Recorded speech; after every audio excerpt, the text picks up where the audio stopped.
Jamil Chad de volta todas as tardes entre nós agora aqui na Band News FM. Jamil, boa tarde para você. Para falar a respeito de mais uma denúncia contra o ex-presidente Jair Bolsonaro em Haia. Indígenas vão apresentar outra denúncia agora sobre a situação dos Yanomami, não é, Jamil? Boa tarde. Boa tarde, Fábio. Boa tarde, Adriana. Oi, Muito bom estar aqui Jamil. de volta com vocês. Muito bom. Olha, muito bom, certamente. Olha, é mais uma denúncia, mas vamos colocar aqui no contexto, desde o começo, vamos dizer assim, de toda essa polêmica em relação ao Tribunal Penal Internacional. Em 2020, as primeiras denúncias foram apresentadas justamente por entidades brasileiras contra Jair Bolsonaro, por crimes contra a humanidade e genocídio, tanto no que se refere aos povos indígenas, como no que se refere àquela gestão desastrosa da pandemia. Muito bem. Foram pelo menos 5 denúncias apresentadas ao tribunal. Como é que funciona? A Procuradoria do Tribunal recebe essas denúncias e avalia não só se existem provas suficientes, mas se o tribunal tem um mandato.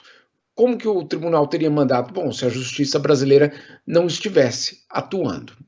Até aí é relativamente claro, simples. O problema é que, claro, é um tribunal relativamente pequeno que tem que lidar com, basicamente, Fábio, o mundo inteiro. Então, para vocês terem uma ideia, é uma equipe relativamente reduzida de procuradores que recebe mais ou menos 700 denúncias por ano no mundo inteiro. Então é extremamente difícil. Para você ter uma ideia, atualmente eles estão ocupados com a guerra na Ucrânia. Então é obviamente algo que consome muito trabalho, muito tempo. Muito bem. O que acontece? Dessas denúncias feitas contra Jair Bolsonaro, apenas uma foi arquivada. O restante continua lá sendo examinada. E o que farão os indígenas brasileiros, e principalmente a APIB, a Articulação dos Povos Indígenas do Brasil, a entidade vai apresentar agora nas próximas semanas uma atualização das denúncias. Com o quê? Com as informações, claro, dessa situação dos Yanomami, do povo Yanomami, que nós tivemos aí no começo do ano, a questão da fome, a questão do garimpo ilegal. Isso tudo vai se somar ao processo que já está em Haia em relação a Jair Bolsonaro.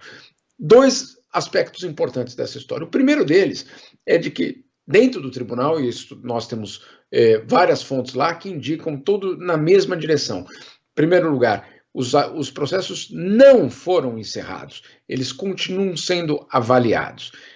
Pode levar tempo? Pode. Por exemplo, eu sempre cito esse caso, Iugoslávia, né, a ex-Iugoslávia, foram necessários quase 10 anos para que os processos de fato andassem. A justiça internacional é extremamente lenta. Um segundo aspecto muito importante: provavelmente todas essas denúncias vão ser unificadas em uma só. E aí, claro, com os aspectos talvez mais importantes em relação a elas.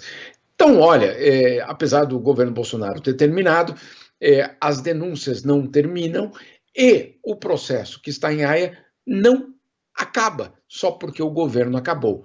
Principalmente, Fábio, porque a denúncia é contra uma pessoa, não é contra um governo, não é contra o Estado brasileiro, é contra a pessoa de Jair Bolsonaro pela responsabilização durante aquele período. Então, vamos aí aguardar. Primeiro passo agora, essa nova denúncia por parte dos indígenas brasileiros e, claro, eventualmente, uma nova etapa dentro do Tribunal Penal Internacional em Haia. E essa pessoa, Jamil, tem muitos capítulos para serem investigados, né? Então, por isso também o processo em Haia vai ganhando novos capítulos. Agora, Jamil, vamos falar da pessoa que está no poder nesse momento, que é o presidente Lula, e que protagonizou alguns capítulos também polêmicos em relação à guerra da Ucrânia, com declarações num sentido oposto ao que na sequência ele falava. Hoje, mais uma vez, Lula falou que está em busca de parceiros pela paz, para que a Ucrânia tenha os seus territórios e os russos fiquem com a Rússia, mas já tinha equiparado Rússia e Ucrânia quase que com o mesmo grau de responsabilidade nessa guerra. Ou seja, o presidente Lula está tentando agradar a gregos e troianos, a russos e ucranianos. Não está fácil, né? Não é fácil em plena guerra.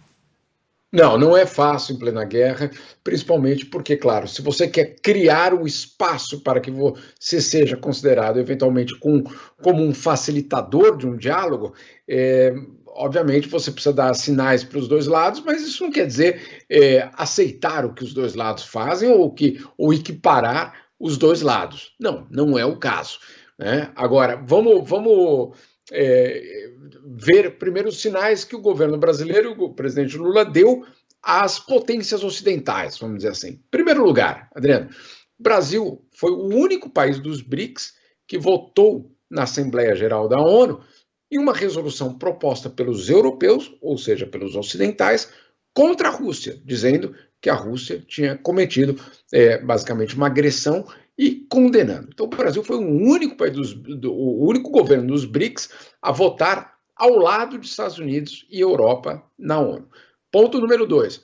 Quando nós estivemos lá nos Estados Unidos, na visita do Lula ao Joe Biden, a declaração final que Lula e Biden assinam diz que os dois presidentes condenam, essa era a palavra, a Rússia pela agressão.